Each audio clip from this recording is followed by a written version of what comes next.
96.5 MHz de la frecuencia modulada de estéreo de RTP 96.5 en Santa Elena y Guayas, 98.7 en la provincia del Oro.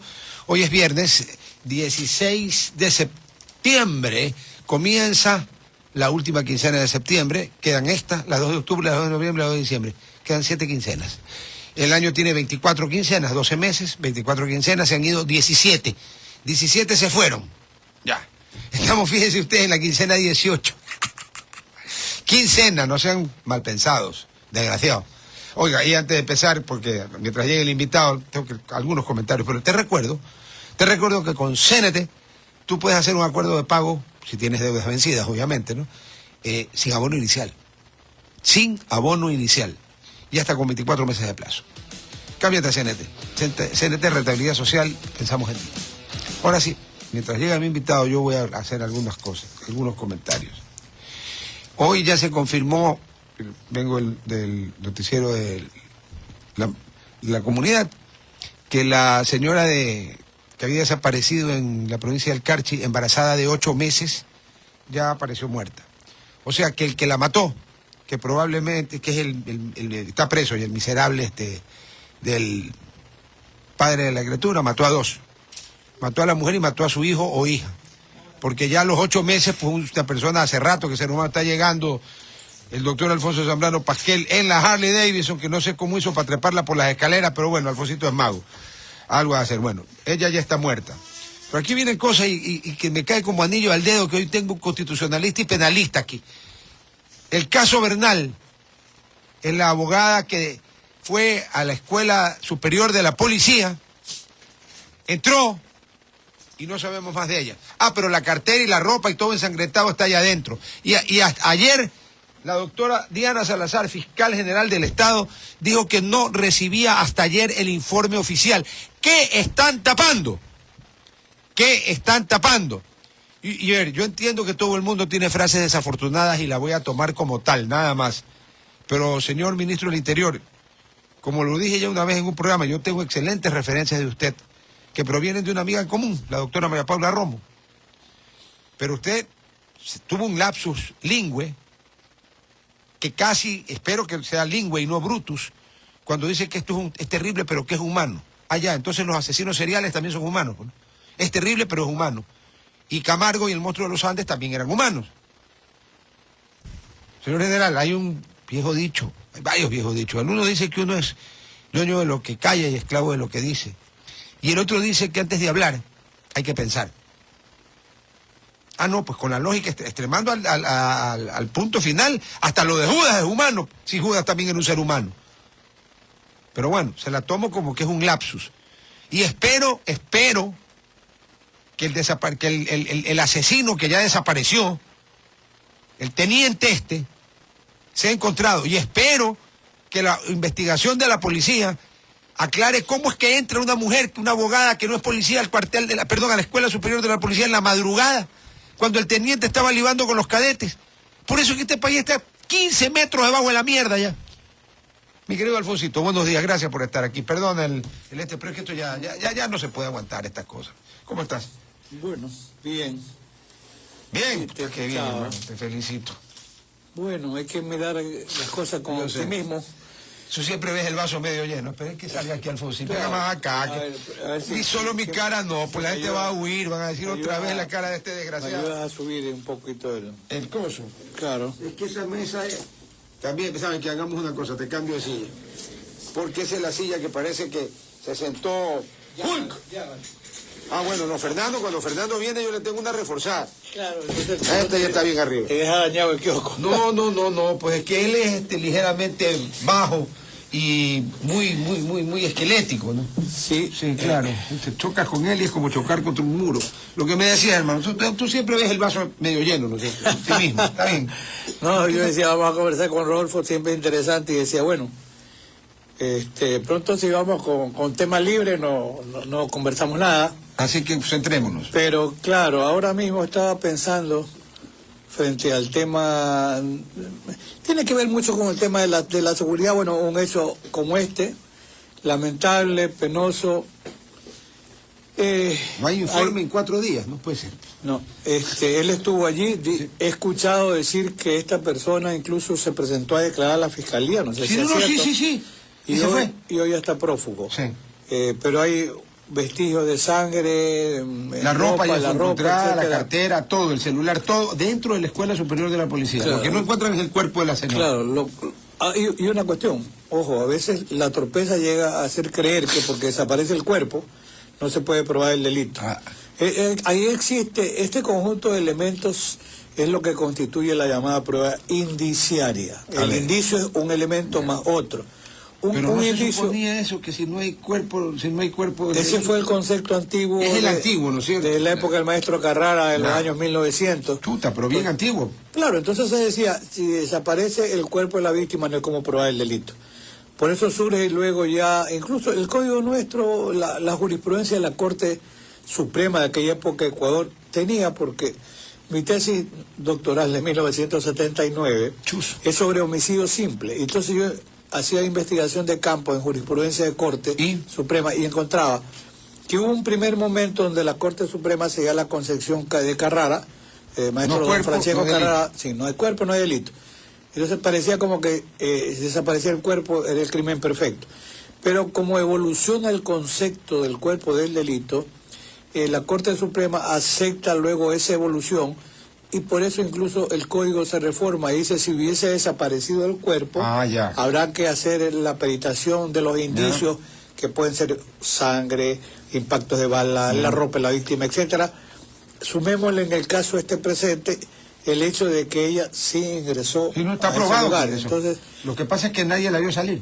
O sea, parecería que ella tenía una relación y él era papá de una criatura. Aparentemente, sí, con ella, sí. Ya, entonces ya. Y también parece por los testimonios, porque le han empezado a tomar testimonios a los cadetes. Ya. Este hombre es teniente, llega a altas horas de la noche, ya con tragos y con más tragos, y se pone a tomar en la Escuela Superior de Policía con los cadetes. Sí, ya. sí. Y luego con una cadete, mujer, ya tiene algo más que tomar y parece que alguien lo berrea. Ya. Por eso es que se presenta a altas horas de la madrugada la esposa. A reclamar. Y lo pesca, pues, ahí jugando ping-pong, no sé si paddle, pero lo pesca. Entonces ahí hay una escena, dicen que el tipo se la lleva a ella a un dormitorio y ya no se sabe más. Claro, pero ella ropa ensangrentada y todo. Esa suma de indicios... ¿A qué apunta? Claro, apuntan a que él es responsable en este momento de la desaparición. Y si nunca aparece, y ojalá que aparezca, que aparezca viva, aunque fuese golpeada, pero ante ese peor escenario, si hay elementos suficientes a base de toda esta prueba de indicios para poderle formular cargos y eventualmente tenga el que responder. Y es femicidio ahí. Es femicidio, la pena es muy alta. Bien decías tú ayer o hoy día en el programa de la televisión, cuando dabas la gabardina, a los desgraciados estos que decían pornografía con una criatura de 1 año. ¿Sabes qué? Hay gente que no debería existir. Ya. ¿Sabes qué? Ese es un tema... Mira, hay temas que quedan... En la consulta, que vamos a conversar algo del tema, yo te diría, el tema de la ecología es un maquillaje, es un gancho, porque claro, si tú le preguntas, oye, ¿usted está de acuerdo con que no se contamine la agua? ¿Usted está de acuerdo ¿Quién va a estar de acuerdo? Todo el mundo está de acuerdo. ¿Usted está de acuerdo que aquellos que ayudan en la remediación sean estimulados? Sí, claro. Cuidado, son preguntas de enganche, porque, a ver, se hace una consulta y solamente tú has sido asambleísta, legislador y constituyente y un poco... No, constituyente no, yo no estuve en Montecristo. Bueno. Yo estuve en la del 2009, la primera asamblea, la que presidió Cordero. Ya, entonces se va a una consulta popular, en general es el nombre. Ahora, la idea es que se podría, en un momento dado, llegar a una reforma en la Constitución mediante una simple enmienda. Esa es la primera propuesta. Y se dice que estas preguntas contendrían una enmienda. O sea, la primera idea que tiene el gobierno es que si le dicen sí a todo, primero, la Corte Constitucional será el gran sedazo, y por eso es que sobre eso es necesario aprovechar el tiempo para reflexionar. Sobre las preguntas. Pongámonos en el mejor escenario. Que la Corte Constitucional diga que no hay ninguna... Exacto. Que le pase las 10. Sí. Faltan 2, porque en la carta, en carta sería el oficio, la comunicación que le dice el presidente de la Corte con las preguntas, le dice que le envía las 10 preguntas de la consulta popular y ha enviado 8. Y el gobierno reconoció que le falta por enviar 2 más. Ya, entonces, supongamos que le pasan las 10. Ya. Para no olvidar el tema, usted que es muy amigo, no sé si muy amigo del gobierno, del presidente. No, tengo amistades, pero con el presidente tenía, pero entiendo que ya está resentido por los comentarios, pero no, oiga, señor presidente, los que somos amigos, de verdad, los que estimamos a la gente, no alcahueteamos ni decimos sí a lo que está mal, decimos no para que usted mejore y corrija, nada más. Eso es crítica constructiva, querido Rodolfo, así de sencillo. Mira, ojalá que algún asesor cercano al gobierno, de esos que sí deben, ojalá que sí funcione, no, ojo. Escuché hace 2 o 3 noches a una señorita de apenas 28 años, digo apenas porque es muy joven. Ya quisiera yo tener esa edad. Pero que no es que es buena, es brillante, por la formación que tiene en el ámbito legal, constitucional, de derechos humanos, que es la principal asesora en el tema de la consulta. Pero eso no significa que sea una todóloga, no, porque ya vamos a ver el tema. Pero mira, la coyuntura es interesante, esto de que falten 2 preguntas. Hay una que a mí me parece muy importante. A ver, hagamos una cosa. Entremos a la consulta porque ya aclaraste con lo que... Sí. Oye, te agradezco infinitamente porque ya hasta en el canal hubo gente que mencionó... ¿Qué hacer? Que no hay el cuerpo, que no aparece el cuerpo. Ya, señores, ya quedó claro. No hay cuerpo, igual te jodes, desgraciado hijo de perra. Sí, sin duda. Ok, ahora sí, vámonos a la consulta. Veamos algo de lo que podría faltar y luego entramos a lo que hay. Ya. Uno muy importante, mira. De lo que no está me estás diciendo. Exacto. Mira, este tema... la guerra contra el narcotráfico y todo, y la mayoría de los analistas, si no todos, incluso gente que sabe, dice como que esta es una guerra perdida, ojo, porque la delincuencia organizada nos ha ganado, dijo algún coronel de la policía, pero el Ecuador tuvo una oportunidad que la dejó pasar. ¿Cuándo? Cuando se presentó la ley de extinción de dominio. Lo hemos comentado contigo en 2 o 3 ocasiones. Ahí no se va a perseguir al narco, a Juan Nito Pérez, ni a las cosas. La plata. Entonces, señor, usted tiene 4... No, ni siquiera pregunta quién es el dueño. ¿Estos 4 edificios de quién son? A la compañía Triple X. Ya. Accionistas. ¿Dónde están los accionistas? No ha pasado accionistas. ¿Usted es el gerente? Sí. ¿De dónde? ¿Cómo se compró esto? A mí me nombraron gerente, señor. Ya. Hay que presumir el origen ilícito. Y nos vamos no contra las personas, no va a pelear contra los narcos, ni contra el Chapo Guzmán, ni contra Escobar. Contra los bienes. Eso se dejó pasar porque a la final... Salió la ley, pero una ley en el peor de los escenarios que lo habíamos comentado contigo aquí, que dice que previo a que se pueda llegar a la extinción de dominio hay que agotar el proceso penal. Perdóneme, no jodan. Gracias. No jodan. Porque ese es el gran argumento. Con el nivel de corrupción que hoy hay. Porque yo a un momento dado he dicho, no, dejemos a la fiscalía fuera, pero he apreciado que en algún caso, que tiene que ver con toneladas de cocaína, un fiscal no pide la prisión preventiva de una persona que tiene como un triple H, 3 alertas rojas. Entonces, ¿qué dice el juez? Sí, el juez, y vinculado a algunas toneladas de cocaína, el juez dice, yo no puedo actuar de oficio, lo cual es cierto, pero hay un acuerdo siniestro económico entre la fiscalía y juez para que el fiscal no pida y el juez no la diga. Por eso es que, y sobre esto, mira, en México hoy se discute 2 temas centrales. Primero, la presencia o no de las Fuerzas Armadas como fuerzas de seguridad. Y hay una pelotera. Igualita nuestra primera pregunta. Y lo otro, en México existe la prisión preventiva oficiosa, que es discutible. Lo voy a poner a todo color. A todo color. A ver. Significa que aunque un fiscal no pidiera, si el juez aprecia que hay elementos suficientes, por eso es oficiosa, el juez la dicta de oficio. Pero en verdad ha habido actos donde ha habido un abuso de poder, porque claro, ahí el argumento es que siendo este el modelo acusatorio como que tenemos nuestro, el fiscal es el titular de la acción, es el que mejor conoce la investigación, lo cual es cierto, pero entonces el fiscal sería el más capacitado por el conocimiento para pedirla. Esa línea mantiene todos los códigos acusatorios como el nuestro. En México tienen la prisión preventiva oficiosa, aunque ya tienen un modelo acusatorio por el Sistema Federal de Legislación. Y entonces se está discutiendo la constitucionalidad o no. De pronto dicen que sí es constitucional y se va a mantener, o dicen no es constitucional. ¿Y por qué no sería constitucional? ¿Qué derecho constitucional estás violando? Porque procesalmente te entendería, pero constitucionalmente, ¿cómo? Bueno, en el caso nuestro de Ecuador dice la Constitución que la Fiscalía es el titular de la acción penal. No dice que puede o no puede pedir la prisión preventiva. Pero siempre fue el cuestionamiento, el más capacitado es aquel que conoce el caso, que es el fiscal. Pero, ojo, que ha planteado boteando ahí el tema de una prisión oficiosa. Que un juez de oficio, o sea, como tú ves, un tipo con triple alerta, roja, y el fiscal no pide, yo de juez, supongando que fuera, digo, uy, qué olor a M que hay aquí, prisión preventiva, señor. Claro, pero ahí, disculpe la expresión, también nos ven la cara de pendejo a veces, porque yo no he escuchado que la fiscalía haya reclamado. ¿Qué pasó con el fiscal? No pasa nada. No, la señora Salazar Cayetano. Entonces, ¿qué ocurre? Podría ser interesante que en la consulta se le diga, usted está de acuerdo, señores, existe una ley de extinción de dominio que exige, si quieren la parte explicativa, que primero hay un proceso para poder... La pregunta tiene que ser, pregunta a la yugular, ¿cómo lo pondría? ¿Usted está de acuerdo que se reforme, porque es una reforma, la ley, porque esa sería una reforma legal, que se reforme la ley de extinción de dominio de manera que se puedan expropiar los bienes que tengan origen ilícito sin necesidad de un proceso penal, nada más? Exactamente. Chao. Esa es una pregunta importante. Importantísima, porque además golpeas en el órgano más sensible, el bolsillo. Claro, porque en ese tema, ahora, mira, el tema de echar la fuerza y para ir calentando la calle, tratar de conseguir que el ejército forme parte del control de la seguridad interna.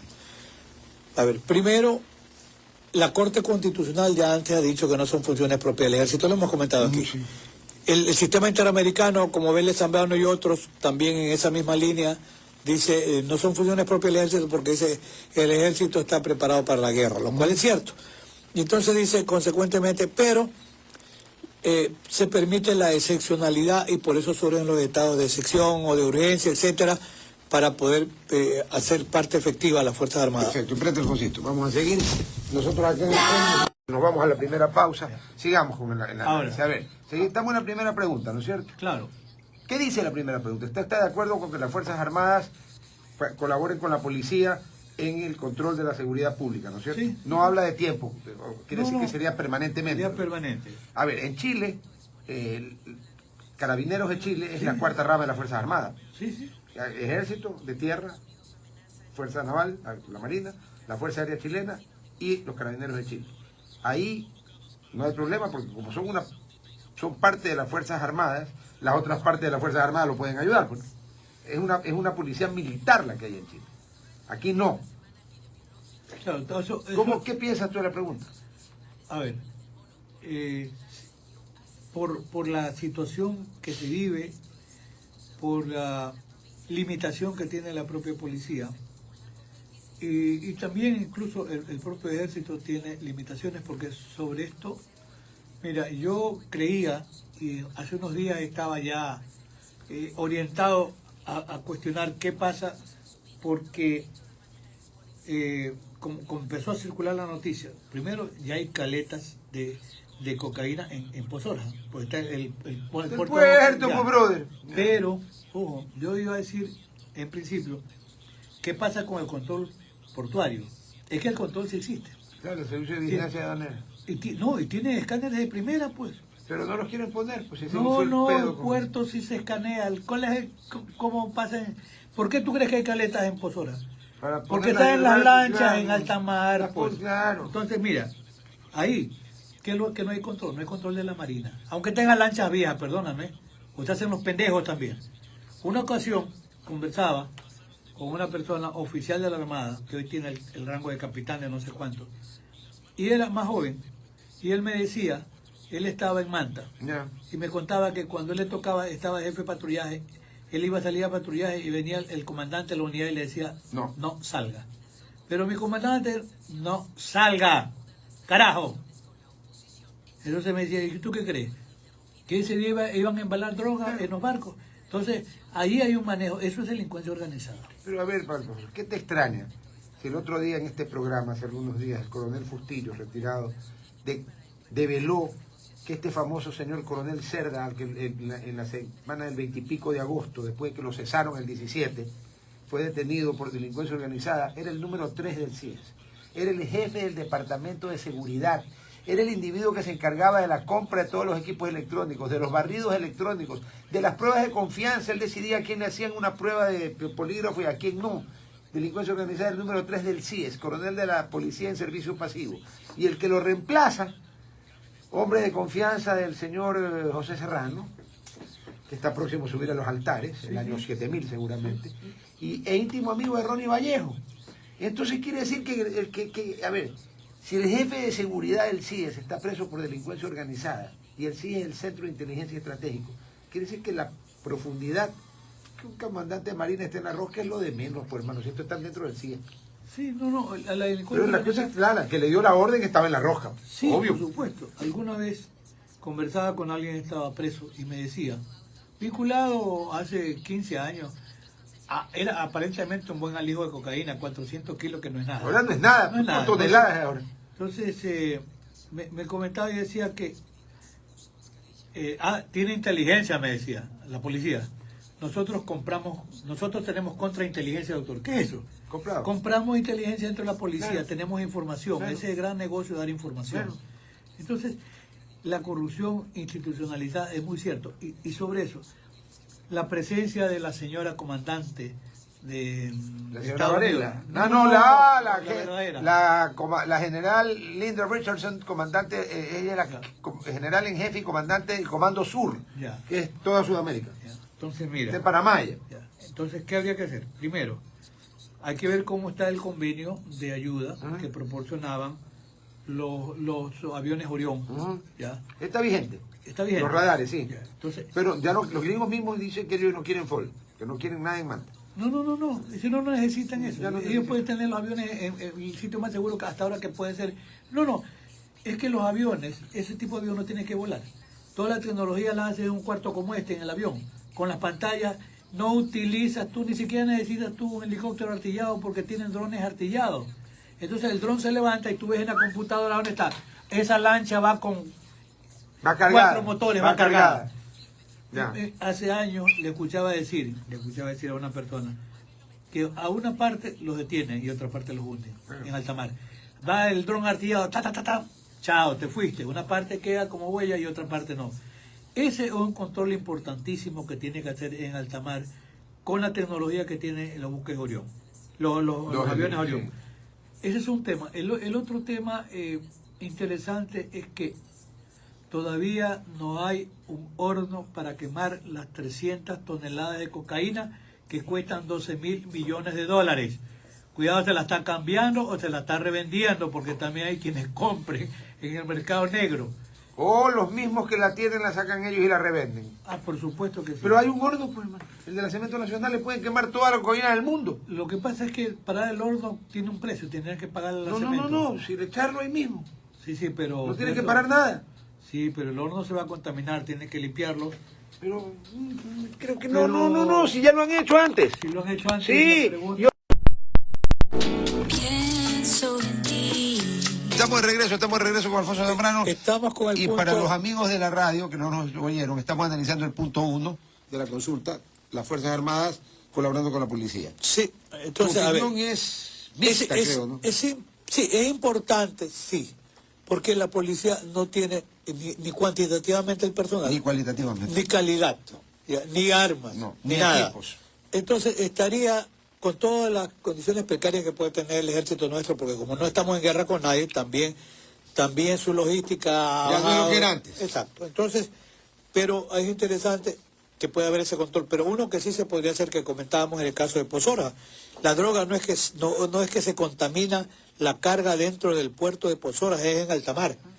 Y en alta mar el control tiene que ser de la Marina. Con las lanchas rápidas. Con la lancha rápida, y si no tienen, pues aunque sea que Compren, presten o compren o que les regalen. O pídale a la general Richardson que le regalen. Ya, ¿Cuánto le habrá regalado Estados Unidos a Colombia en el Plan Colombia? ¿Cuántos miles de millones de dólares? 20.000 millones de dólares. ¿Cuánto? ¿What? 20.000 millones de dólares. A nosotros que nos den 2.000 nomás. Sí, y lo que pasa es que en Colombia, alguna vez comentábamos contigo, Rodolfo, eso tenía un doble objetivo, el Sí, tema claro. del narcotráfico. Y la guerrilla. Ya. Pero Porque- eran 20.000 millones, yo por eso solo le pido 2.000 porque aquí no hay guerrilla. Ya, entonces, y que no den el billete porque no se lo ferien. No, las cosas. Las cosas, No, ya. sí, el billete no. No. Pues aparecen los que compran Por libro, favor, hermano, más tonterías. no. Entonces, Porque mira, ahí Después no hay, compran helicópteros Druf, aviones chitas, todas las porquerías que allí compramos no antes. hay control de la Armada y por eso sigue contaminando. Ya, entonces va a haber que preguntarle a la Armada qué carajo está pasando. Allí y en Manta también. En Posorrio y Manta, ok. Claro, por supuesto Entonces, que a sí. ver, si te hago el ejercicio, estás ante la urna ¿Sí? y tienes las preguntas. Porque las personas que nos preciamos de tener algo de cultura, no es que vamos como loros a marcar sin ver. Leemos. Hay una pregunta que tiene 15 páginas de anexo. Dios mío. 15 páginas, esa es una, pues la del control de la extradición tiene 40 páginas. ¡Ay, ay, ay! Es que son 400 y pico de páginas, yo lo tengo ahí, pero ahí suave nomás, suave nomás. Entonces, no, es una locura. Pero a ver, entonces lo que podemos Entonces, no analizar- hay una primera pregunta, ¿hay consulta informada? No. Mucha gente no entiende, y si tú le dices, oiga, esto es para apoyar al gobierno de Lazo, van a votar, no. No, pero es que esto es Pero es que, estupidez, pues. pero ¿cómo haces entender? A ver, ¿el ejército es necesaria la presencia? Sí. ¿Tú cómo votarías si estás ahí en la urna, en esa pregunta? Yo votaría que sí. Yo pero, también. pero ¿qué va a pasar? Pero tengo mis reservas. Pero ¿qué va a pasar? Sí, por lo que dice la Corte Constitucional, No, lo que dice la porque Corte- cuidado al meterse en la lucha también compran al ejército. Esa es mi reserva. Para ser claro. Bueno, para ser claro, hay que recordar que ya hace 15 o 20 años vivía, lo mataron en la cárcel, el Ajá. capitán Telmo Castro. Sí, señor. Entonces Vivía. él trasladaba la droga Él era desde... el custodio, pues iba con... Claro, con camiones del ejército y con personal uniformado. Sí, y con ametralladoras. Y cobraban $100 por kilo. Entonces una tonelada $100.000, 10 toneladas $1.000.000, 100 toneladas $10 millones. Esa es la proporción. ¿No habrá más otro capitán Telmo Castro? Por supuesto. Telmo Castro se llevaba solo el billete. No, pues obviamente, no, claro. En El narcotráfico tiene plata para comprar desde el último soldado al primer general. En Manta, yo pienso, es cierto, cuando alguna vez ha habido cuestionamiento, no se trata de ser pro ni anti Correa, pero fue un error haber sacado la base aérea de Manta. No existirían los 5 carteles mexicanos que hoy hay. Y el cartel del Golfo quiere llegar, quiere el cartel Comando Vermelo de Brasil Todo el también. mundo quiere llegar. Claro. Eso fue un error. Al poco tiempo, una tonelada de cocaína en el lugar donde funciona la Fuerza Aérea. 2 sargentos se jodieron, ¿ah? Pero ¿alguien puede creer que los 2 sargentos eran los dueños de la cocaína? No, ellos eran los custodios de la cocaína. ¿Usted sí sabe dónde llevaba Caperucita Roja la canasta? ¿No? Aquí. Van a ser los 2 sargentos los dueños de la cocaína. No. ¿Por dónde, pues, hermano? Entonces, mira, ok. el ejército sí, Ya. pero sobre eso hay que tener presente que primero el primer filtro va a ser la Corte Constitucional. Ya, yo sé. Que puede decir, estas sí, pueden ser bien enmiendas que significaría una reforma directa. Estas requieren una reforma legislativa, que tiene que ser la Asamblea. Y estas requerirían que haya una Asamblea Constituyente. Entonces, Ya. podría ser que se diga que se va a alterar la estructura del Estado, podría ser, diciendo que como ahí está determinado que tiene funciones propias las Fuerzas Armadas diferentes a la de la Pero eso policía, no es la estructura del Estado, eso sería la estructura de las Fuerzas Armadas. por El eso. Estado serían las funciones del Estado, lo que no se podría alterar. Pero bueno, Pero mira, no era más pero interesante. supongamos que la Corte, tu Ya. primer punto, que la Corte le dice que sí a las preguntas para poder hacer el ejercicio de contestarlas Ya. o no. Bueno. Supongamos que le dice que sí. Ya. Que yo tengo mis dudas, pero Ya, supongamos que le ya. dice que sí. Pero Segunda mira, pregunta. no podría ser en la línea que hablábamos de Chile. ¿Está de acuerdo que la policía forme parte de las Fuerzas Armadas? Entonces tú dices, y las Fuerzas Armadas tienen que tener el control interno y externo. Chao. Le eleva el rango a la policía Exacto. y entran todos en la jugada. Exacto. Me parece más inteligente. Pero Ya, bueno, pero tú ahí sí está. esperas a los Olmos. No, pero espérate un momento, porque puede ocurrir que la Corte, no sé qué diga al final, pero puede decir, señores, tiene que ser replanteada la pregunta. Y Lo puede mandar a reformular también. ¿no por es cierto? supuesto, y puede cambiar el contenido. Y claro, a Correa le eliminaron una pregunta y le cambiaron 2, la de los toros y los casinos. La primera, la de los toros, era nacional y le hicieron cantonal. La de los casinos era cantonal y le hicieron nacional. Y Se lo la de cambió la Corte. y lo de los casinos fue una torpeza, ¿no? Una estupidez. ¿Se imagina? Por eso los casinos se fueron al Perú. Venga, nomás, venga, invierta acá. En el norte del Perú hay 4.000 casinos. Pero por supuesto, tienes tus exenciones tributarias y nadie te molesta, hay inversión, turismo y lo demás. ¿Sabes Pero que bueno, los peruanos nos dan varias vueltas en algunas por cosas? supuesto. Pero bueno, veamos el diplomáticamente, tema, vamos, veamos el segunda tema. pregunta. Interesantísimo porque es el tema La que tiene segunda que ver con pregunta es, extradición. ¿está usted de acuerdo con la extradición de las personas por delincuencia Ecuatorianos organizada? que hubiesen cometido delitos en el exterior, ojo, porque las personas creían en principio que tampoco era una torpeza, ¿no? De Estados Unidos, oiga, llévese a esto que me molestan aquí, yo les tengo miedo, para ser gráfico. No, se trataría de... Para que tú extraditar a alguien te tienen que pedir la extradición. Claro. No se puede extraditar de oficio, ¿no? No. Tú podrías deportar, pero no extraditar de oficio. Sí, pero tú puedes deportar a un extranjero, no a un ecuatoriano. No puedo deportar a un ecuatoriano. Entonces, la idea es que se permita... Mira, este tema de la extradición, yo pienso que Colombia, y más allá de qué Colombia sector también tuvo que represente, tener una reforma para poder extraditar. constitucional, Ya. pero fue de una berraquera terrible, como dicen los colombianos. ¿Por qué? La guerra que tenían ellos era una cosa terrible. Terrible. Ahora, sucede que todas las organizaciones, en el caso colombiano, como en el caso mexicano, estaban pedidos en extradición. Y en Colombia había el candado. Entonces en Colombia se reformó la constitución con la constituyente Hubo que una guerra, pasó. pues Escobar armó el grupo Los Extraditables, ¿te acuerdas? Claro, para que no se lo lleven. Entonces, finalmente, se da paso a la extradición, Ya. en el caso excepcional. Aquí incluso se hace un cuestionamiento cuando te dice en casos de delincuencia organizada, tales como, primero que el concepto de delincuencia organizada no está en el código nuestro, está en la Convención de Palermo de Naciones Unidas. Entonces tienes que ir a... Nos obliga, nosotros somos signatarios. Claro, no, es Sí, vinculante. no obliga. Claro, por Es supuesto que vinculante sí. allá. Entonces, claro, lo que utiliza es una fórmula abierta. Delincuencia organizada en tales como narcotráfico, lavado de activos, secuestro de personas, bla, bla, bla. Pero que quede claro, para poder extraditar a alguien, tiene que un país pedir que lo extradite. Y es para el caso de un ecuatoriano que hubiera cometido Exacto. delitos en el extranjero. En el país que lo está reclamando. A ver, Porque por ejemplo, Estados Unidos no me puede reclamar a mí por un delito que yo he cometido en Australia. Pues no me tendrá que reclamar a Australia, pero no a Claro. Estados Unidos. Ahora piensa, ¿cuántos Chapos Guzmán tenemos en Ecuador?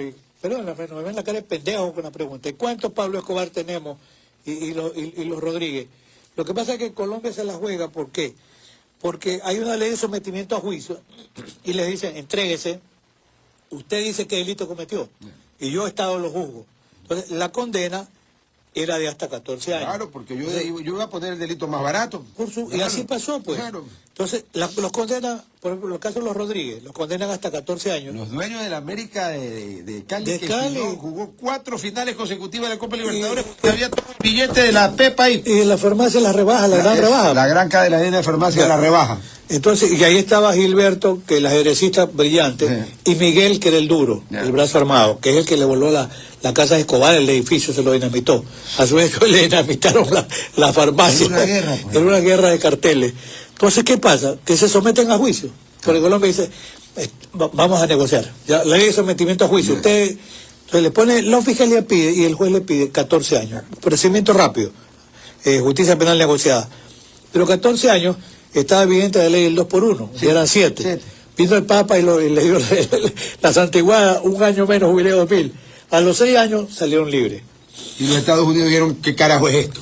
Claro, pero hoy aparece y hay que reconocer, aunque a algunos no les guste. Aunque pequeñito, pero los tiene bien rayados Uribe. Ah, no. Bien rayados. Cuadriculados, diría. Sí. ¿Qué hizo Uribe? Estados Unidos le dijo, tiene causas pendientes acá. Cumplen la pena y Estados Unidos les ayudó para construir una cárcel de máxima seguridad que se llama Cómbita. Está en alto, muy frío. Me contaba una persona que conocía el funcionamiento de la cárcel en la mañana, ¿qué hacían? Le echaban agua para... ¡Hijo de su madre! Pero vamos a la pausa que está bien cortita. A ver. Entonces, o sea, lo de Colombia era una broma, pues entonces con la que entrégate y dime qué delito cometiste. Claro, pero O sea, yo soy un asesino y me entrego y digo, yo robo. Pero de esa manera evitaron lo que había pasado con Escobar, que Escobar se construyó la cárcel Claro. en Envigado, Puta, que no. le decían la catedral, pues. Usted vio Hasta pintura de Botero tenía. Claro, cuando entraron a eso y filmaron, o sea, si era una cárcel, si eso es una cárcel, yo también me quiero ir preso. Pues. Ya, tenía salas de villas, de masaje. Todo. Imagínate con la tecnología que hay ahora lo que tendría.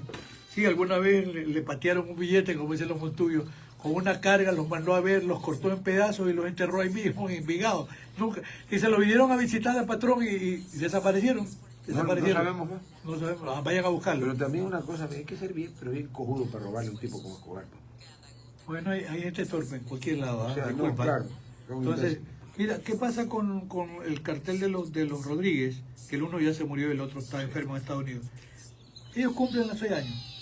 Claro, a la luz de los derechos humanos, derecho internacional, señor, ya fueron juzgados. Entonces, ¿qué pasa? Que viene, en la época del rayado Uribe, Y Estados Unidos le dice, tenemos causas pendientes. Y como estaba abierto la extradición, los Rodríguez dijeron, como ya cumplimos la pena, chao. Y como ellos se quedaron con los bienes. Porque Claro. como decían este delito y nada más, Claro. seguían teniendo la Claro, propiedad de los edificios todo. en Cali, era impresionante. Pero ¿qué pasa? Que viene el Rayado Uribe y dice, sí a la extradición, haga el proceso. Y él suscribe la extradición.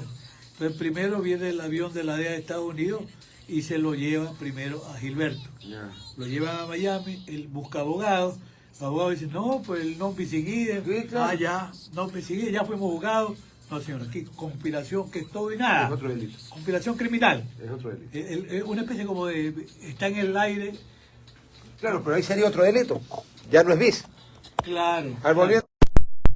Alfonso, estábamos hablando del tema de la extradición y él ponía el ejemplo de los colombianos que se declaraban culpables de un crimen menor, aunque hubieran hecho otra cosa, le daban 14 años, le daban por 2 por 1, 7, llegó el Papa, le dieron 6, los Rodríguez salieron libres. ¿Pero qué pasó? No entregaron los bienes, pero Estados Unidos tenía procesos abiertos por conspiración criminal para exportar cocaína. Entonces, miles de toneladas. por supuesto. Entonces, presidente rayado como Uribe dio paso a la extradición. Lo envió a Gonzalo, al ajedrecista, y el ajedrecista en Estados Unidos, en principio busca a los abogados y dice, yo soy inocente, yo cumplí condena en Colombia, lo cual sonaba lógico, pero le dijo, no señor, es otro tipo de delito. Claro. Y los abogados... Para que sea non bis in idem tiene que ser el mismo delito. El mismo delito, sí, Ya. por supuesto que sí. O sea que si a mí me juzgan por estafador y por ladrón y pago, pero resulta que también soy asesino, ¿no? Yo no puedo decir que no bis in No, idem. sí, este es otro otro delito. delito, ya, ok. Lo que yo he conocido, porque tengo muchos amigos que investigan también bastante, es que le comenzaron a dar, cuando él no se quería declarar culpable en Estados Unidos, ¿qué pasa? Van contra la mujer y contra las hijas que estaban y contra los bienes que están en los edificios en Cali. Entonces le pegan a la familia. Tenía un hijo que tenía el mayor dealer en México. He recibido la información, yo no la he verificado. Y entonces, ¿qué hicieron? Cooperación. México cuando quiere coopera. Sí. Vamos a confiscarle los bienes. Se bajó los pantalones. Y dijo, a ver, yo quiero negociar, pero déjeme libre a la familia. Claro. Yo me declaro culpable. De lo que quieran. Lo que quiera. No se meta con mi familia. Ya, le pusieron 50 años. Ah, bueno. Se murió de cáncer en la cárcel. Claro. Y al otro, a Miguel Rodríguez, al bravo, al berraco, también se lo llevaron amarrado y está en Estados Unidos cumpliendo 50 años. Entonces, así solucionaron el tema con el tema de la extradición, pero por eso te dije, nosotros no tenemos ni a Rodríguez ni a Pablo Escobar, No. que Estados Unidos los pida, porque al único fuerte que se llevaron es a Gerald. Yo no sé si, por ejemplo, por aquí anda un capo, yo no sé si Estados Unidos le tendrá o no causa abierta. Si no la tiene, no hay como... Porque, claro, tiene no que es que pedir, se lo va a regalar, pues. No, tiene que pedir, la extradición tiene que ser solicitada por el Estado que se siente lesionado por la actividad de este ciudadano ecuatoriano, ¿correcto? Sí, claro. Ya. Pero yo votaría así en esa pregunta. Sí, yo pienso O que sea, sí. algunos van a pensar 2 veces antes de... Porque Estados Unidos no es ni como comprar ni jueces ni como comprar cárceles para salir por la puerta. Pues. Mira, hasta ahora yo no he conocido un solo caso de un acto de corrupción. Hermano, Al Capone no se pudo escapar. No, Al Capone. Lo cogieron del lado del bolsillo por Sí, evasión por tributaria. impuesto. Es que el pobrecito no podía pues declarar. ¿Cómo pongo? Ingresos, $100 millones por prostitución, 150 millones de dólares por extorsión, Claro. 500 millones por contrabando ilegal de alcohol. Se va la que... Ya, ok. Tercera pregunta. A ver, ahí hay un tema interesante, el que tiene que ver con la cantidad de asambleístas. Porque no hay que perder, no es esa la pregunta, pero mira, no es la cantidad sino la calidad. En Estados Unidos hay un estudio de un think tank muy pesado, contratado por distintas instituciones, que plantea lo contrario, que dicen que como estamos en una democracia representativa que sustituyó a la democracia participativa de las ciudades de estados griegas, ahora es imposible, ¿no?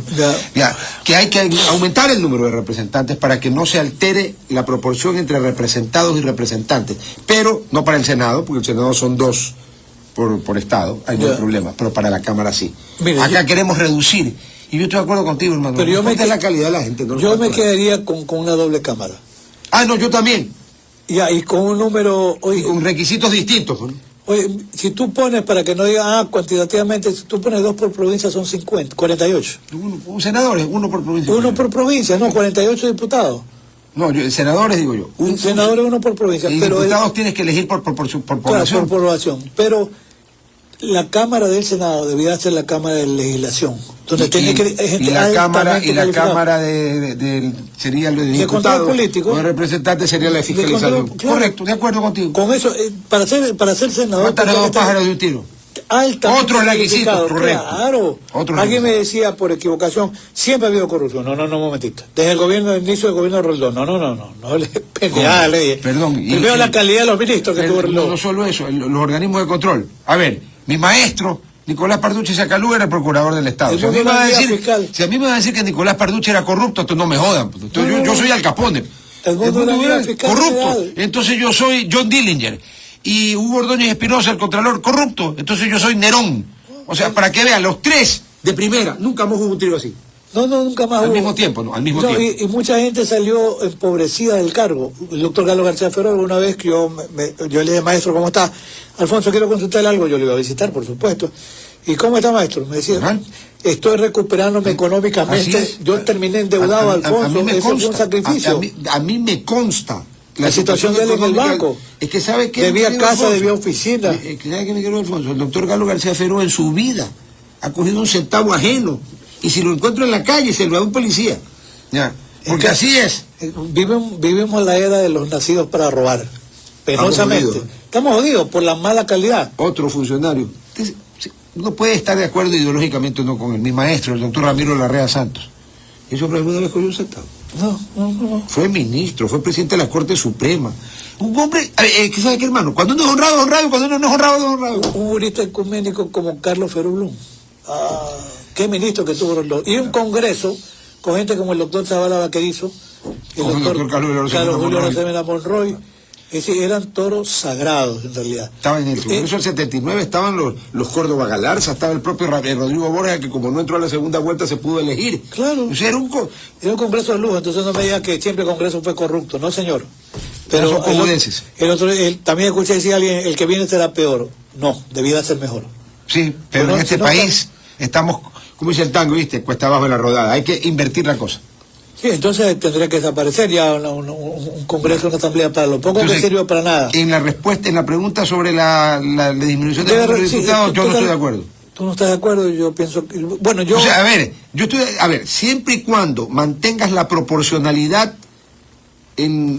Sumándole calidad. Sí. Tiene que haber requisitos mínimos. Primero que nada... Tiene que ser replanteada. Mira esta estupidez. La barbaridad de la Constitución de Montecristi. Para ser asambleísta, tú necesitas ser ecuatoriano, tener 18 años y estar en goce de tus derechos políticos. Para ser miembro del cogobierno de la universidad, sí, con todo respeto a la academia, ¿no? Tú tienes que haber pasado 3 años, o sea, y no haberte quedado nunca en ninguna materia en los 3 primeros años, ¿ya? O sea que ya no tienes 18 años, sino 21. Y nunca te debes haber quedado en una materia. Perdóname, ¿cómo puede ser posible que para ser representante de un cogobierno de una universidad que al lado de lo que es el país no es nada, te pidan mejores requisitos que para ser asambleísta, donde vas a legislar y fiscalizar? Eso es una estupidez. Primero, yo no estoy de acuerdo con que la edad para ser asambleísta sea 18 años. Razonable podría ser 30 años. ¿Sí? Que se supone que ha terminado una carrera universitaria, ¿no? O que ha vivido. Ya, sí. Pero no 18, ¿no? Ser un empresario, lo que tú quieras, pero tiene que haber una calidad en la representación parlamentaria. Si no estamos jodidos, pues no sé cuántos asesores hay ahora. Y mira... No, 4. Ya no es como en el tiempo, ¿te acuerdas cuando Alarcón dio el que se encontró que habían diputados que tenían 80 y 100 asesores? No, ahora hay 4.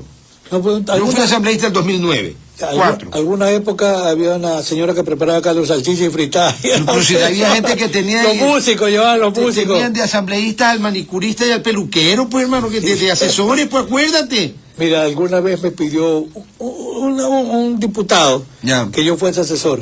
Yo le decía, no, pero mira, Alfonsito, tú vas a tener una remuneración. Y lo tuyo es justo, porque tú sabes cómo debe hacerse un cuerpo legal. Yo venía con la propuesta de reforma... Tú sí podías asesorar, pero una manicurista... Ya, entonces me dijo, y tú vienes, cuando tengas que sostener, para los debates. Nada más. Ya. Yo llegué, y te comento que yo no firmé el libro. Te voy a decir por qué. Porque en el acta de posesión tenía 3 meses antes. Entonces yo le decía, me dijo, hablé con el doctor fulano y tal. Doctor, le dijo que le ponga así. Digo, ¿y por qué? Y me dijo que le ponga así y que después usted pase por tesorería retirando el cheque de los 3 meses. ¿Sabes qué? Nunca firmé. Me regresé y me dijo, hermano, te estábamos esperando para la bienvenida a una comidita en la noche, que era una chupa. No, hermano, te agradezco en el alma. Pero no me hayas desairado, hermano. Ya estaba tu cheque ahí. Hermano, denle buen destino al cheque. Pero pásate. Comentaron una experiencia real. 3 meses para darle 3 meses por nada. Por nada, sí. Pero eso es robar. Por supuesto. Esa es la época de los pipones, sino yo aparecí en la lista. Y en mi caso, ese tiempo tenía una barriga mayor todavía. Claro, te han dicho pipón. Era real. Con razón. Claro. A ver, entonces, en el caso de la reducción, yo estoy de acuerdo siempre y cuando se mantenga la proporcionalidad por población. Y se mejore la calidad. Ah, no, por supuesto, no es que... Y sugiero, el presidente no lo quiso hacer, yo hubiera planteado la bicameralidad. Sí, la bicameralidad que le hemos comentado, fuera cámara o no. Vamos a el tema interesante es el tema también del Consejo de Participación Ciudadana y Control Social. Me tengo que ir a la pausa y vamos a la pausa y continuamos. Ahí hay 2 preguntas, pues, ¿no? Si usted está de acuerdo con que ya pierda esas funciones, porque no lo puedes desaparecer, no. Y luego te ponen que se elija por meritocracia y ahí viene el pero. A ver, claro. Cuenta. El pero está en que a la final, si comienza a revisar, y eso ya está explicado en toda la documentación de soporte, los anexos, es que el presidente va a solicitar, porque allí lo que se va a repotenciar es el llamado hiperpresidencialismo. Ya tenemos las mismas versiones. Ya, el presidente pide que le dé listas y el presidente arma la terna. No. ¿Sí? Y entonces, yo sé, pero que eso no es aceptable. Y si no le eligen en el tiempo oportuno, pasa por el Ministerio de la Ley. Pasa por el Ministerio de la Ley y pasa el primero de la terna. Correcto. O sea, como pasó de superintendente de bancos el tristemente célebre Falconi Puch en el gobierno de Gustavo Noboa, porque nunca lo eligió el Congreso, y comenzó la persecución contra los Isaías, pero como nadie sabe para quién trabaja, han perdido todos los casos. Perdieron los 2 en Miami, perdieron en el Tribunal de Derechos de Derechos Humanos de las Naciones Unidas, y ganaron el recurso de revisión. Explica, por favor, tú que eres un penalista de tanta tiempo estar en eso y de tanta sabiduría. Dicen, ¿cómo pues si estos están prófugos? Y yo digo, prófugos, pues si ganaron el recurso de revisión, explícame, por favor. A ver, el recurso de revisión... ¿Qué implica? ¿Qué implica? Volver las cosas a su estado anterior. O sea, antes de la sentencia. Claro, anula la sentencia. Pues. A ver, o sea, a mí me condenan, supongamos, por asesinato. Y un día mi abogado, el doctor Zambrano Pasquel, encuentra pruebas porque yo no pude haber hecho, porque yo a lo mejor estaba en otro lado. Y tú pides un recurso de revisión. Claro, el recurso de revisión de hoy, a diferencia del que había antes del 2014, hay que pensar antes del 2014 y ahora. Ya, a ver. Antes tú presentabas el recurso de revisión y decía no está aprobada la existencia del delito y con eso te ibas. Ya. Hoy el recurso de revisión exige que para poder volver a examinar el caso que haya nuevas pruebas. O sea, cuando tú dices volver a examinar es revisar. Todo, eso claro. Significa revisar, volver a ver. Volver a ver. Con nuevas pruebas. Te pide nuevas pruebas. Sí, si no hay nuevas pruebas, no hay revisión. Así es. Y esas nuevas pruebas son importantes porque tienen que ver con un aspecto. Mira, cuando concluye el proceso, estaba el proceso de investigación con el viejo código, estaba aprobado que lo que habían recibido los señores de Isaías por préstamos de liquidez del Banco Central al 120% de interés, chulco. Ya, todo había sido devuelto con la dación en pago de bienes. ¿Ya? Mira, tan cierto es que el banco a diciembre, alguna ocasión, Roberto Isaías dijo, ¿por qué entregó el banco, que era posiblemente el banco número 1 en el Ecuador? Sí. ¿Por qué entregó el banco? Porque dijo, no puedo seguir pagando $1 millón diarios de interés. Llegó a pagar 92 millones y a los 3 meses dijo, me voy. Entregó el banco. Y en abril del año, a los 3 o 4 meses, el señor Cañizares... ¿Lo tenía listo para la venta? Sí. ¿Por qué? Porque de diciembre, que entregan el banco, a abril, el banco tenía $100 millones de ganancia. De ganancia. Entonces era un banco muy rentable. Después le hicieron pedazo cuando lo fusionaron con el Banco del Pacífico, con la previsora. Pacífico lo fusionaron con el Continental, que estaba muy bien ya. Sí, claro. Claro, al uno le dieron vitamina, al otro le pusieron un ancla. Sí, no le pusieron el SIDA. El SIDA. Entonces, sí, claro, entonces los jodieron. Pero como tenían bastantes bienes los señores de Isaías, con la acción en pago, mataron llegó a determinar, ojo, el propio, como se cuestionaba si valían o no los bienes, el propio presidente de la Corte Suprema de aquella época dispuso un peritaje con peritos oficiales. Yeah. Y los peritos oficiales dijeron que los bienes Yeah. valían lo que el avalúo había determinado. Cuando termina el proceso, estaban dichos en términos coloquiales tablas. Ya. Tanto me prestaste y yo te he pagado. Ya. Entonces, En ¿dónde ese está momento, no hay perjuicio? ojo, en ese momento apareció el doctor Juan Falconi Puig, contrató una auditoría internacional. Ya superintendente de bancos. Claro, pues contrató y pagó para que ya vencido en la investigación se presente una, no sé si era de Deloitte, cualquiera de las grandes La que empresas. sea. Ya, le pagaron un billetazo y dijo, aquí hay un agujero de 650 millones de dólares. Esa es la gran mentira, con gracias a una auditoría internacional pagada con plata del Estado, concluido el proceso, por lo cual dijeron, hay perjuicio. Entonces, ahora, con el recurso de revisión, se ha determinado que el perjuicio no existe. Si no existe, se revisó, Resulta que soy inocente. se revocó la condena y son inocentes. A ver, en este momento, ¿cuál es el estado jurídico de Roberto y de William Isaías de Azún? Son inocentes, ellos pueden Como estar tú y en como país. yo. Cuando No, les no da- tienen interés de regresar. No. Pero son inocentes. Por supuesto, entonces, ¿qué hacen? Entonces, el que dice que está prófugo es un imbécil, pues, ¿no? Porque un inocente no puede estar prófugo. Y ojo, algo más. He leído, porque ya me llegó, un documento que suscribe la actual directora del Consejo de la Judicatura de la provincia del Guayas. ¿Qué dice? Ella es una experta en derechos humanos. María Josefa Coronel. María Josefa Coronel. Sí, ¿qué dice? Ella dice al final en 2 líneas, después de que hace un análisis de las resoluciones internacionales en favor de la señora Isaías, dice el Estado tiene que reparar el daño causado. Obvio, pues. Dicho por María Es Josefa que es Coronel. obvio, pues. O sea, a ti te hacen mierda. Después resulta que pruebas que eres inocente porque ganas el recurso de revisión y no te van a reparar. Tiene que reparar, señor. Les guste o no les guste. Ah, no, es que hay algunos que no les gusta. Es que ese es el acto de abuso de poder, lo que llega a producir, lo que... Pero si le cambiaron la condena, primero lo habían sentenciado por alteración de balances de contabilidad y luego le pusieron peculado en el gobierno de Correa. Claro, lo que pasa es que, mira, los balances no pueden ser falsos por una razón. Eran auditados día a día, pues. No es que todo el reporte era electrónico y cerraban el mes y decían que todo estaba bien, entonces ¿qué balances falsos? Ahí tiene. No, eso fue una persecución. Canallada, pero bueno. Persecución y las consecuencias y la factura se está pagando ahora. Antes de volver a la consulta, Alfonso va a sintetizar rapidito el tema Isaías. A ver. Cuando el proceso está en investigación, se hablaba de una X cantidad de dinero producto de los préstamos de liquidez. Ya.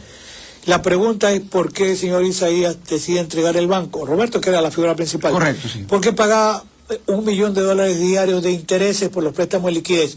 Llegó a pagar 92 millones de dólares. Cobraban el 120%. Pagó 92 Eso no es chulco. millones de dólares, sí, por supuesto. Y Y el él Estado no se chulco. no entregó el banco. Ya. En diciembre. Ya. En abril. A principios de diciembre. Sí, Sí. en abril, a los 4 meses, el señor Cañizares era el nuevo gerente. El banco el banco Pilambanco arrojaba una utilidad de 100 millones de dólares. O sea que ese banco no estaba quebrado. No, era el primer banco, después lo funde porque le tiran, como dijimos en ese momento, con SIDA, le echan la previsora, Claro. con un hueco. Y la Le previsora- obligaron a prestarle plata a Cofieca, a la Previsora y al Pacífico. Siguieron robándose el dinero. Cuando termina el proceso, con la dación de pago, porque ellos entregaron bienes, Sí, un no montón como de bienes. otros.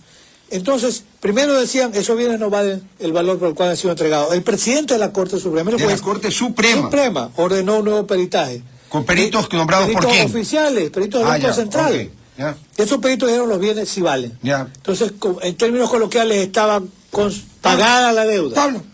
¿Qué pasa? Que en ese momento el superintendente de banco se consigue una auditoría internacional vencido el proceso y esos auditores internacionales, no sé cuántos millones le cobraron al Estado, dijeron que hay un agujero de 650 millones de dólares. No, eso fue un fraude procesal. A base de esos se llevó el proceso. Primero, alguien entiende claramente que si te van a formular cargo, tú tienes que saber y poder contradecir. No, nunca se permitió que se contradijera nada, simplemente se inventaron el cargo y con eso les quebraron el espinazo. El recurso de revisión, ¿qué significó? Volver a examinar el proceso. Revisar. Revisar. Y con nuevas pruebas.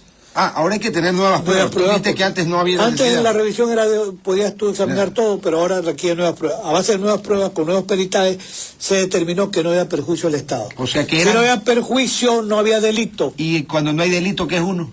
Inocente, O sea que los Isaías son inocentes como tú y como yo. por supuesto, Ah, señor. ya. Entonces, para el imbécil de un diario, El Comercio, que escribió que los banqueros prófugos, mira, cretino ignorante, quien fue declarado inocente por el recurso de revisión no está prófugo, porque un inocente no puede estar prófugo, ¿no? No, señor, gracias. Inocente. Ok, perfecto, ahora sí, regresemos Estamos con el caso de participación ciudadana. Así es, ¿qué hacemos ahí?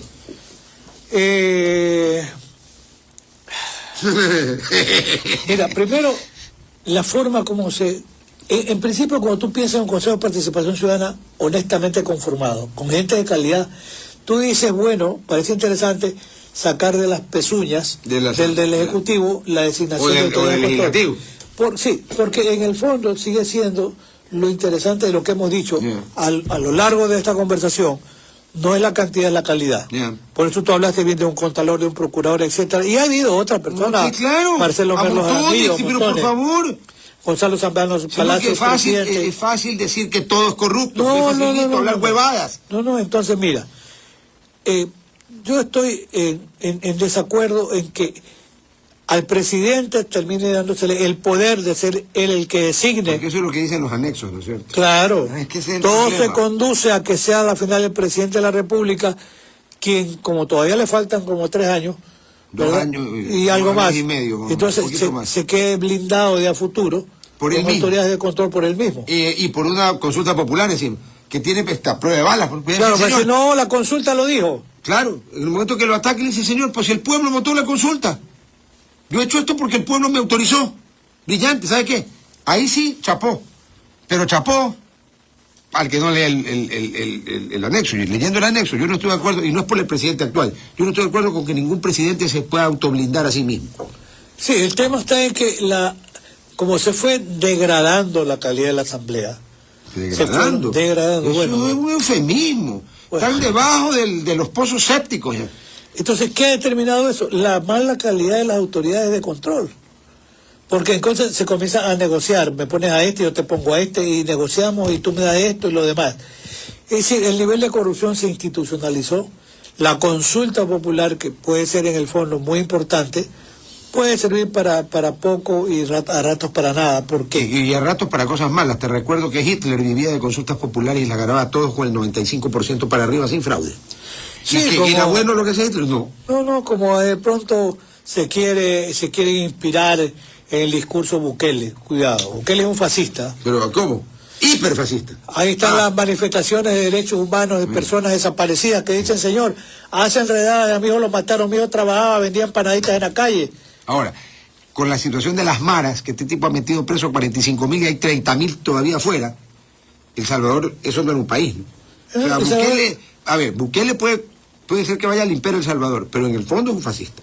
Pues no lo va a limpiar, porque la delincuencia sigue, campea, el crimen organizado sigue, la violencia sigue, que las maras, porque no le da de comer, van a pacificarse. Hay 35.000 afuera, pues tiene 45.000 presos y hay 35.000 afuera, y que todavía están allí. Pero bueno, pero sí, Bukele es un fascista. Pero mira, un tema muy interesante en este tema de la violencia, porque hoy estamos arriba de los 1.000. Ya pasamos los 1.000 Pasamos ya. El año 2021... 453. Terminamos en 14 por 100.000 habitantes. No, estamos vamos a... Hoy vamos a llegar a 25 por 100.000, un poquito por debajo de Colombia y de México. Cuidado más, porque está subiendo. El otro día, en el noticiero de la mañana, del día anterior, habían 18 muertos en un día. Pero mira, ¿qué pasa en la calle? Por muerte violenta. Sí, y ya no solo es pelea de los carteles, un nivel de violencia estructural es que en Ecuador se está quedando entre el 70 y 80 toneladas de cocaína por año para consumo interno. Sí, hay una niñez y adolescencia que consume lamentablemente muchas drogas. Esos crímenes violentos entre jóvenes, o secuestran a una persona y la matan oye, $200 es bastante dinero, por $50 matan a cualquiera. Entonces no hay un control en el nivel de ingesta de drogas en sectores pobres. Es donde el Estado debe trabajar y los municipios deben dejarse de pendejadas y trabajar. Que en 2 clínicas sí, por eso posiblemente falten 200 clínicas más. Eso te iba a decir. Mientras no haya un control de ese consumo desmesurado. Interno. Interno. Es que, ¿sabe qué, Alfonso? Aquí se dedicó durante el tiempo a hacer el show de que estamos cogiendo toneladas, no hablo de ahorita, de este gobierno, de muchos más atrás, pero descuidaron totalmente por el consumo interno. Eso es como el cáncer. Claro, porque en las escuelas ya desapareció el H. No. ¿Y cómo es que el H tiene algo de heroína? Me preguntaba alguien, ayer iba a una conferencia para Argentina, me decían, doctor, pero ese H ¿qué tiene? Digo, tiene heroína. ¿Y cómo que tiene heroína? Le dije, señor, porque a veces es la maldición. A ver, le dije, ¿dónde se produce esa planta preciosa de la amapola? Afganistán. Es alto. Esa es la maldición. Y aquí hay una cordillera de los Andes, ¿no es cierto? Los Andes ecuatorianos. Es fabuloso para cultivar Claro. amapola y la coca. Y la hoja de coca, por supuesto. En el llano no se puede construir, no, aquí no se puede. No, pero aquí tú puedes sembrar marihuana si quieres, pero cocaína y amapola, coca y amapola no, porque la cocaína ya es un producto químico. Claro. Ya. Coca y amapola es altura. Afganistán, Pakistán, toda esa zona. Y toda la cordillera de los Andes. Pero acuérdate que hace 40 años, ¿quién era el mayor productor de coca del mundo? Bolivia. Bolivia es un país bajo o un país alto, bien alto, ¿no? Y ahí empezó no solo ser Bolivia productor, pasó Colombia a ser productor también. Y sobre esto, mira, ya en publicaciones de la UNOC, de Naciones Unidas, y lo del Departamento de Justicia de Estados Unidos, Ecuador es el tercer país ya... Exportador. El primer exportador, pero el primer exportador de cocaína de América Latina es Ecuador. En América Latina, ya. La producción cocalera de Colombia sigue siendo el primer productor, pero ahí... Desplazó a Bolivia hace tiempos. Y a Perú. Pero Perú, el último año, ha repotenciado el 100% de la producción de cocaína y Colombia ha aumentado el 25%. Y nosotros estamos en ese triángulo de oro siniestro. Perdón, no estamos en el medio nosotros, entre Colombia y Perú. Déjame ver la geografía. Océano Pacífico, Colombia, Perú, y en el medio está Ecuador. Además que en Ecuador ya se procesa, no solo es que se exporta. Alfonso, también. hace años que se procesa. Pero por supuesto. ¿Tú te acuerdas de hace años cuando le enjuiciaron al señor Carlos Ramírez Vargas, alias Ramillete? Sí. ¿Por qué crees que lo procesaron? Por procesador, pues. Era cocinero, como se llama en el argot. Sí. Así que no es de ahorita. Y en el laboratorio... Sí, señor, no es de ahorita. En el barrio Centenario le incautaron una casa. Yo me acuerdo perfectamente. Pero los laboratorios estaban en Aretiro y Rumichaca, aquí en el centro de la ciudad. Yo tenía un amigo que yo le decía que estás trabajando, que era contador, que llevaba por un aparatito de cortar banano. Yo que trabaja en una bananera. Perdón, pero este señor me hace hasta botar el café. No, hermano, le digo, ¿qué hace? Trabajo, dice, con el hombre. Más allá, tranquilo. Perdón, pero que me hizo hasta botar el café. Pero, a ver, te facilito, yo siempre ando armado. Siempre andas armado. Sí, entonces mira... Vamos a servilleta, cuidado, que es la policía que está con arma y no viene aquí a llenar gracias. Entonces yo le decía, Pedrito, pero... hermano, tú trabajas en una bananera. No, me dice, yo trabajo en un laboratorio. ¿Y qué hace? Contar. Yo cuento con el contenedor, ¿cuántos paquetes van saliendo? Paquetes. Sí, paquetes. Esa era la época para de los que no saben, Ramírez. en ese tiempo, que son los 70s, tanto el clorhidrato de cocaína como la bacerola, porque aquí no había H en ese tiempo, la base... Que es el residuo, que es la peor porquería mezclada con quién sabe Dios. Dice el cocolón, lo que queda ahí. Eso, se vendía por dos formas, por paquete, ¿ya? En un paquete chiquito envuelto en papel ese de colores, ¿se acuerda? Ya, y hallacas. Las hallacas eran las más grandes, envueltas también en papel de colores. Hallacas de gallinas. Exactamente, ya, eso. Entonces el señor contaba eso. Sí, contaba cuántos son. Pero ¿cuántos habrán procesado porque necesitaron un contador? Claro, no, había algunos contadores, para ver cuánto salía. Y estás hablando de hace 50 años. Años 72, 73. Exacto, yo estaba en la universidad estudiando. 50 años. Y en esa época, Carlos época, Ramírez Vargas, alias Ramillete. Sí, en esa época la policía tenía prohibido llegar a esos laboratorios. Y cuando llegaban y decomisaban, suponte pues, 5 kilos, 6 kilos, cuando llegaban ahí, ¿qué hacían? Había una queja, un reclamo al comandante, pues del SIC. Y el comandante del SIC le decía al señor, disculpe, y se equivocaron. Le devuelven la mercadería. Real, me conversaba mi compañero que trabajaba ahí contando, me decía, hermano, disculpas. Le vino a pedir disculpas al coronel fulano de tal, que era jefe del SIC. Don Carlito dice, disculpe, los hombres se equivocaron, le dice, perdone. Bueno, pero él lo llevan a Estados Unidos. Para que tú veas. Oye, eso hace 50 años. Calculen estos 50 años cuánto habrán corrompido. Bueno, a Estados Unidos lo extradita, pues eso es interesantísimo para ir concluyendo. Claro, lo extraditaron, ¿por qué? Bueno. Porque él también mandaba, creo. No, él se fuga de aquí, él estaba aquí preso en la época de la dictadura militar, 72-73, había el Batín, que estaba por donde estaba después la espóldera de la Marina, y entonces él se fugó del Batín. Claro, el Batín estaba... Ese era el gobierno militar de Rodríguez Lara. Claro, ahí había personal de la Armada, de la Marina, entonces Carlitos lo billeteó y se fue. Se fue a Colombia. A él lo cogieron, una vez yo escuchaba decir, lo cogieron en la casa presidencial, yo decía la casa de Nariño. No, la casa presidencial era un gran burdel en Medellín. A él lo detienen... Estaba confundido, no era el Palacio de Nariño. No, a él lo detienen dos agentes de la DEA. Y él acostumbrado a cargar maletines llenos de billetes. ¿Por qué se lo lleva a la DEA si él qué había hecho en Estados Unidos? Porque él tenía un cargo de conspiración criminal, pues. Entonces lo llevan y él le dice, hombre, pero póngase tranquilo, tenía su maletines cargados, él le decía, mi seguro de vida, maletines cargados con billetes de $100, maletines cargados, ejecutivo. ¿Maletines llenos de billetes de $100? Sí. Un montón de plata. Sí. Y yo había escuchado que alguna vez lo detuvo la policía colombiana, él dijo, yo no hablo con usted, con el carcharet, voy a hablar con el coronel, póngame el jefe, mi jefe quiere hablar el hombre duro, ya.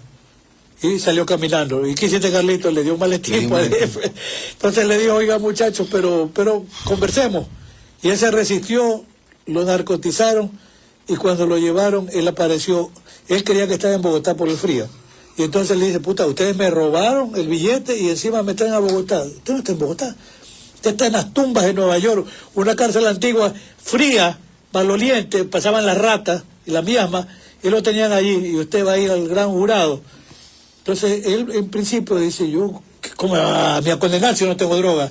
Entonces le dieron al gran jurado los abogados, dice, señor, usted nos va a obligar a llevarlo a un jurado, y aquí tenemos pruebas contra usted, le dicen los fiscales alternos. Juan, Pedro, José, ellos han declarado, aquí están las declaraciones, que usted era el dueño de la droga que venía de Guayaquil. Ellos se van a un programa de protección de testigos, le damos un billete, y usted, señor, 50 años, usted está viejo, no aguanta, de 50 a 70. Cambia de abogado, los abogados le dicen, oiga, declárese culpable, pida perdón, póngase a llorar, pida clemencia. Él se declaró culpable, le pusieron... Pidió perdón, todo. Sí, le pusieron 14 años. Baratísimo. Claro, pero por conspiración criminal si no había evidencia. Entonces, pero ese tiempo era considerada una pena alta. Entonces dijeron, con buena conducta, y él se dedicó a la religión. Esa es una anécdota. Pues eso aquí en la cárcel hay un montón después, hermano. Pero espérate un momento, yo le digo, oiga, pero ¿y usted predicaba? No, me decía Alfonsito, los griegos comen cuentos también. Andaba con la Biblia, buena conducta. Entonces después dieron pasaje de ida. Y me decía, la gente de Italia le decía, usted venga a Italia a trabajar con nosotros. No, me regreso a Ecuador. Y ya pues ya no se dedicaba más al negocio. Y entonces, sí sabe que nunca la casa que él tenía, en el barrio Centenario, la ocupaba un comandante de la Marina. Yo estuve alguna vez en una fiesta en Cristóbal Colón ahí. Nunca llegaron al juicio de expropiación. Cuando él ya estaba libre, y entonces el cogió, claro, presentó un juicio. Y ahí tuvo que decir la Marina, pero señor, yo ya no quiero la casa. Pero a mí me la paga el señor, porque esa casa es mía, ya no, la piscina ya igual tenía toda la casa. Así que la Marina tuvo que comprar la casa de don Carlito. Esa es la historia. ¿Sabe qué? Don Carlitos Ramírez Vargas no era ningún cojudo. Era una institución, él me decía... Claro, era el hombre más famoso de Guayaquil en ese tiempo, pues en ese ambiente. Conversábamos para Navidad y me decía, mira, los pacos están ahí. Los manda el coronel de la policía para que me cuiden, que yo voy a estar vendiendo droga. Él era menestrero, como él mismo decía. Entonces le decía a los chicos, muchachos, saquen esa caja de whisky. Muchachos, esos zapatos vengan para acá. Después estaban parados. Muchachos, ¿qué necesitan? No sé. A ver, cojan zapatos para ustedes, para sus hijos, para su familia. Llévense una caja de whisky. Y se pelean por estar aquí en la casa cuidando. ¿Cómo? Yo no tengo que pagar seguridad. No, la policía. No, Ramírez Vargas era un genio. Alfonsito, se nos fue el tiempo. Me quedan pendientes algunas preguntas, ya volveremos a hablar del tema. Pero sobre el tema de lo que tú dijiste, recálcamelo. En los anexos, ¿se le quitarían entonces al CPCS la facultad de nombrar aquí procurador, contralor, fiscal general, por ejemplo, esos tres? Y pasarían por medio de meritocracia y listas a que al presidente de la República escoja la terna. El presidente coge la terna y si no los nombre a la asamblea, y si no los nombran por el Ministerio de la Ley, tienen que elegir de la terna. Sí, claro. Y si no nombran, ¿qué pasa? El primero de la terna sale electo para el cargo, que es puesto por el presidente. Esa pregunta yo voy a votar. Ese es un blindaje. No, yo voy a votar no en esa pregunta. Bueno, chicos, gracias. Nos vemos el día lunes. Que tengan un excelente fin de semana. Alfonsito, muchas gracias. No, usted, abrazos. Chao, chao.